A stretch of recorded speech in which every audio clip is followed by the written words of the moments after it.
بزرگترین برج دنیا، برج خلیفه،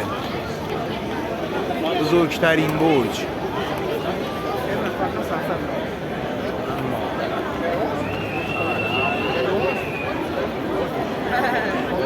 محمد آب پاشیش تموم شد.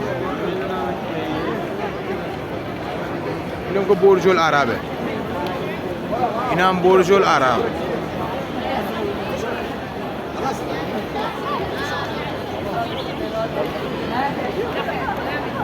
محمد بریم رو پل داداش یه ویو ابدی عکس بگیریم آجی.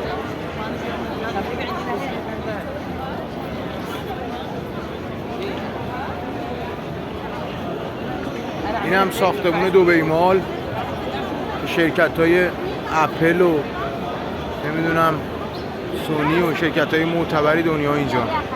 بزرگترین مرکز تجاری دنیا.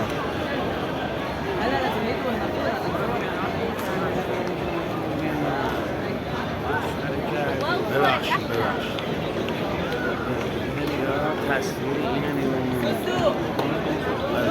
خیلی کسی